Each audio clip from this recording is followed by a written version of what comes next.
quickly, can you tell me the top 3 core values of your organization? A little harder than you might have thought, huh? That's a lot of people find that. And that's exactly what we discovered in our survey of 765,000 leaders when we talked to them about workplace culture. Not only was it not easy, there was one huge telling fact. 64% of leaders are either minimally intentional or not intentional at all about shaping their workplace culture. No wonder we have the lowest engagement in the last decade in the workplace. Now, you can find a link to this brand new study on workplace culture. That link is in the description of this video, or you can go to joeyhavens.com and look under the research tab. But it's 765,000 voices telling us about the shape that workplace culture is in today. And not only do I show you all of that data, but I give you my perspective on each and every finding. But let's get back to our 64% of not being intentional. And I've got a second question for you. On a scale of 1 to 10, with 10 being the most aligned, how aligned are your organization's decisions with those core values? Now, I'm going to say anything less than an 8 is a problem. And in fact, if your organization is anywhere near the 64% of leaders, it's going to be hard to score more than an 8. And the reason is when leaders are not intentional about shaping workplace culture, decisions wander around everywhere, and a lot of times they land on what is most urgent at the moment, regardless if it's the right thing to do in the long term. And who gets the brunt of most of those types of decisions are the people.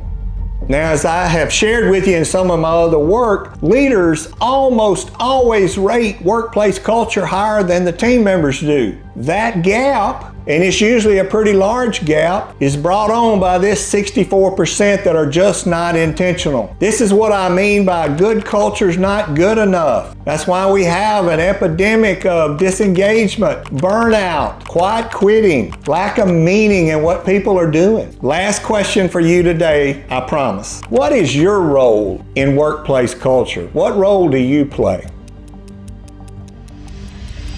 I hope you set a big role, because regardless of your title, whether you have a title or not, whether you're a 25-year employee, team member, or you're just starting, you play a major role. Each and every voice, each and every team member helps shape workplace culture. That's why I say it's the soul of your organization. It's who you really are. It is what happens at the water cooler. It is how well decisions align with core values. You see, there is no neutral position. You're either helping build workplace culture up or you're helping it stagnate and drift downward. And that's why I want to focus on what this 64% of leaders not being intentional about shaping workplace culture. What does it really mean? It means that in most workplaces today in America, workplace culture is not being built. It's wandering around. It's drifting. It's falling to the lowest level of behaviors that people are tolerating. This 64% is the very reason we have an epidemic of disengagement. It's why people are wanting more meaning in the workplace. They want to know that their role matters. If you carry a title or if you don't carry a title, every decision you make helps shape that workplace culture. If your decision is all about results, regardless of what it does to your team, that is a culture decision.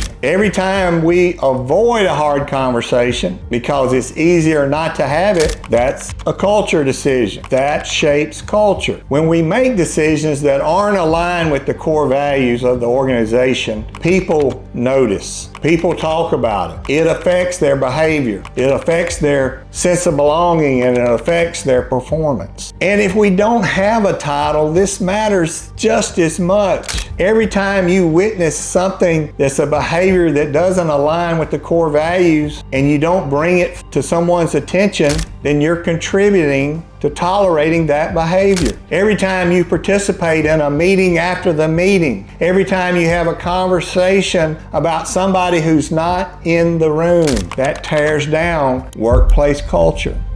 Just like when you choose to have the courage to bring something up that you believe is not aligned with the core values, when you decide to have a direct conversation rather than participating in third-party gossip, those are decisions that builds culture up. It makes culture better. When you step up and you're present for a team member that needs your help or support or that's struggling, that's leadership. That increases a sense of belonging, not only for that person, but also for you. That builds workplace culture. That brings strength to workplace culture when we elevate others and help others around us. Here's the truth of the matter to workplace culture. It's not regulated to just somebody that has a title. We all lead. Everyone leads at different times. At different times, your voice leads. At different times, you have to lead a peer. You may be a project that you're leading on, but we all lead and we all are growing into leaders. There is leadership in your future, and this is part of understanding how to be a people-first leader. Culture isn't something that just happens to us. We are either intentional to be building it up, or we're not being intentional and it's drifting away,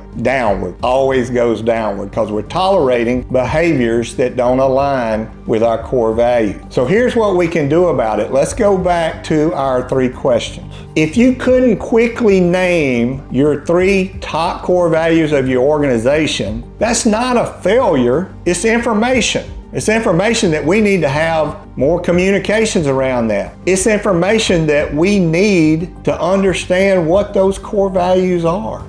So in our company, we had 4 core values, which were honoring God through our service to others, serving our families, not as a second thought, being passionate about our service to our clients, and expressing gratitude. God, family, service, and gratitude. And I always tried to make sure we were making decisions that aligned with those core values. Now, if your alignment score was less than 8, and I suspect for most of you it would be, then let's think about a decision that you really question whether that was the right decision. And we want to have conversation around that. Use your curiosity to drive a candid conversation. That's where you start to improve workplace culture. And then on that last question about your role, this is something that we can start on today, this week. And this is what I would ask you to do is first own the fact that regardless of your title, you have a significant influence on workplace culture, that your voice counts. That belief will help you